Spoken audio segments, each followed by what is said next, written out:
Bom, meu nome é Felipe, eu sou designer gráfico e eu queria saber se como é que está andando a conectividade e a interatividade entre os usuários. De eu baixar um aplicativo e eu querer mostrar esse aplicativo para o meu amigo, ou estar transmitindo esse aplicativo para qualquer outra pessoa de uma forma muito simples. Eu queria saber como é que vocês, se é pensado isso, se isso é de uso frequente em quase todos os aplicativos, ou se ainda é muito difícil eu compartilhar um aplicativo com uma outra pessoa. Bom, o que a gente tem pensado é que compartilhar, não apenas o aplicativo, mas compartilhar todo o conteúdo que está dentro do aplicativo é muito importante. A gente tem tentado colocar em todos os nossos aplicativos conexão com as redes sociais, então com Twitter, com Facebook, com qualquer coisa que a gente entenda que aquele grupo de usuários use com frequência. E aí, se o aplicativo está disponível de alguma forma online, né, seja por uma App Store, seja por uma URL, se você compartilha aquele link, a outra pessoa da outra ponta vai conseguir usar.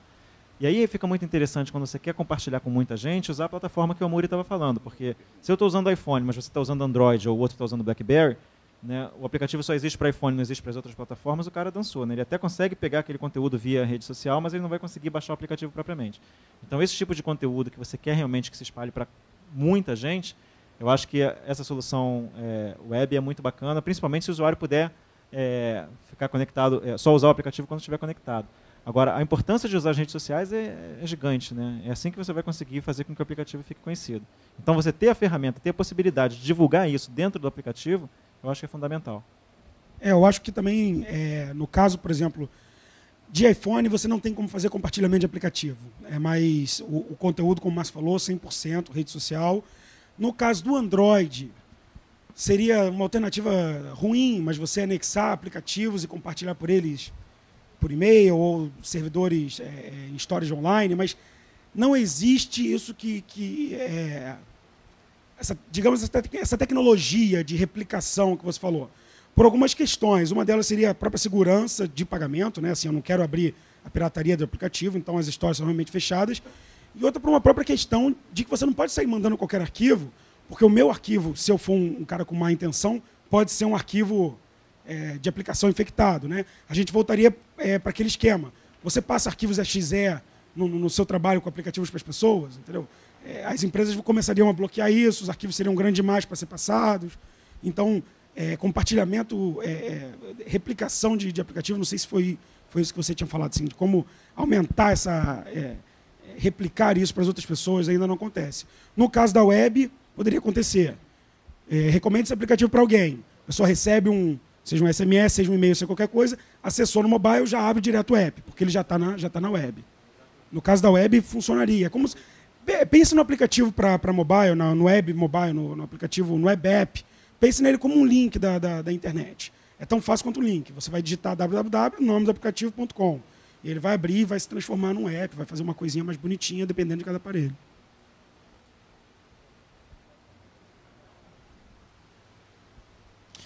Boa noite, meu nome é Pablo Garrido, eu sou gerente de projetos de uma empresa de tecnologia, estou até com dois membros da minha equipe aqui, o Thiago e o Felipe. Estava na Campus Party essa semana, acampando, parabéns pelo projeto. Obrigado. E uma pergunta que pode valer para os três. Eu estou tentando levar esse tipo de tecnologia para dentro da empresa. Você apresentou diversas plataformas, eu queria saber qual é a mais promissora, qual é a melhor, já que eu estou off nesse tipo de tecnologia, e em relação à facilidade, performance, o que você me recomenda, já que eu estou tentando iniciar nesse tipo de tecnologia? Eu acho que a resposta seria para que aplicação você gostaria de escolher a sua plataforma. Né? Dificilmente sempre vai existir a Babel na questão do mobile também. Você nunca vai ter uma plataforma ideal, como você não tem uma linguagem de programação ideal. Você tem linguagens de programações ideais para tipos certos de aplicação. Eu acho que o mobile vai funcionar da mesma maneira. A questão de certa maneira, vai existir uma dominação. Em determinado momento você vai falar, cara, tudo bem, eu quero atingir a maioria dos usuários de um jeito mais barato, num celular que funcione com X% da população. Você vai de Android. Eu gostaria de ter um aparelho que tivesse recursos que só o iPhone tem. Infelizmente, você vai ter que só no iPhone. A web, nesse caso, ela funciona... Ela tem experiências diferentes em cada aparelho. Então, se você, por exemplo, quer fazer uma aplicação de 3D, você não vai conseguir fazer absolutamente nada com a web hoje. Nem com HTML5, talvez com HTML7, CSS 14, sei lá, você um dia consiga fazer isso. Mas hoje você não conseguiria. Então, eu acho que a resposta é essa. Cada tipo de produto que você quer criar, uma plataforma seria mais indicada. Oi, tudo bom? Aliás, queria te parabenizar aí pelo prêmio aí no Campus Party. Foi muito legal. Foi muito bom, a gente compartilhou isso. Então, meu nome é Juan, eu sou da Germinadora de Startups. A gente está em um momento interessante aqui no Brasil, né? O Programa Nacional de Banda Larga está falando que nós temos em torno de 18, né, milhões de celulares com acesso à internet, e para 2016 eles têm a meta, o governo tem a meta de chegar a 60 milhões, né? Tem um gap aí de 42 milhões. E eu queria perguntar para vocês, qual que você acha que vai ser o papel dos celulares Android chinês que vai invadir o mercado, e se isso é viável, e aquele negócio de conexão, se vocês acham que isso é viável com esse novo entrante aí? Bom, eu tive uma experiência recente que foi o seguinte: a gente começou um projeto para um cliente e ele ia fazer para iPad, né? Aí lá pelas tantas ele fez as contas e falou assim, pô, mas eu vou ter que comprar X iPads, custando tanto cada um, então vai ficar muito caro. Consegui um dispositivo que se chama iPad também, só que com E, IPED. Custa 1/3 do preço do iPad da Apple. E ele roda Android 2.2. Sem cara? Aí eu falei assim, vamos ver o dispositivo, né? Ele trouxe um da China, né? E levou lá pra gente ver.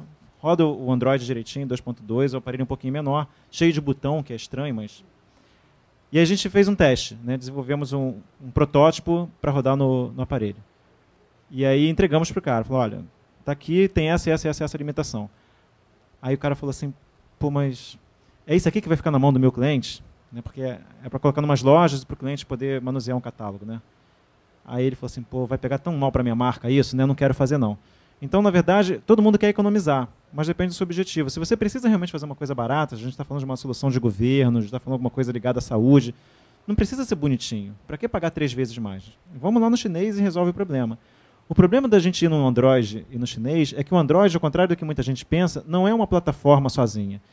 O Android, o melhor do Android é a mesma coisa que mata o Android, né? A gente está trabalhando com Android também, eu acho que não tem como fugir disso, mas o custo de desenvolvimento para Android é muito, muito, muito mais alto do que o custo de desenvolvimento para qualquer outra plataforma.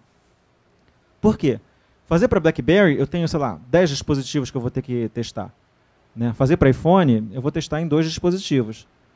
Fazer para Android, eu vou testar para 4, 5 dispositivos de cada fabricante. Porque existe a implementação do Android da Motorola para a linha Moto, sei lá o quê, Moto Blue.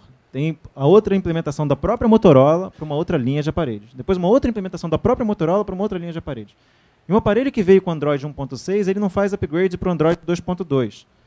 Então, eu tenho que testar o meu aplicativo numa quantidade tão grande de aparelhos para dizer que ele funciona com Android que ninguém faz. O que acontece? Boa parte dos aplicativos feitos para Android não rodam em nenhum Android. Na verdade, ele roda em menos dispositivos do que em dispositivos que ele não roda. Isso é um problema. Então, eu acho que o Android é uma coisa muito legal se você tiver uma aplicação muito simples. Se você tem uma coisa que não precisa de muita firula, que não precisa acessar GPS, que não precisa pegar, funciona em qualquer tamanho de tela porque tem pouca informação, aí você vai nivelar por baixo.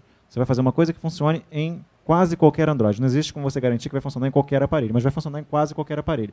E isso tem uma importância grande, porque o Android custa muito barato. Você consegue ter um dispositivo hoje que custa R$30 por mês.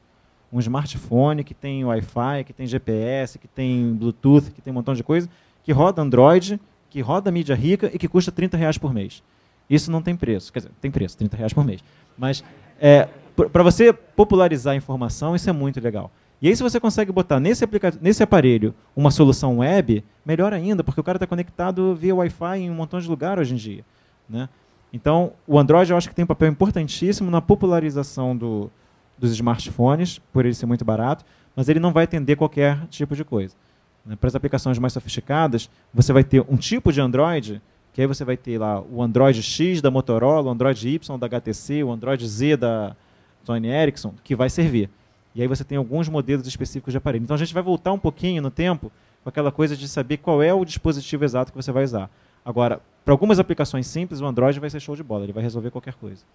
Em relação ao lance da banda que você falou, tem uma coisa muito interessante, até pegando um pouco daquele link, né, a conexão realmente é uma coisa difícil no Brasil, ainda é muito cara, mesmo com 50 centavos, daquela promoção do TIM, né, 50 centavos o dia de internet e tal.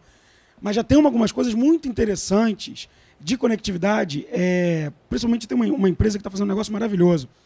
Os caras compraram na China 30 mil dispositivos Bluetooth, colocaram isso em todas as lan houses, lanchonetes, etc., da Zona Sul, etc., e tal, da zona Norte, Zona Leste, de Bahia, Rio de Janeiro, criaram uma aplicação mandada por esse totem Bluetooth, e com esse totem Bluetooth você acessa a internet. Então imagina o seguinte, entra lá a pessoa com o celularzinho dela, que só tem o Bluetooth, ou o Android Xing-Ling, mas com Bluetooth, baixa isso, e num raio de 10, ou, sei lá, vamos lá, 20 metros, na verdade o Bluetooth faz 100, mas o celular só devolve 10, né?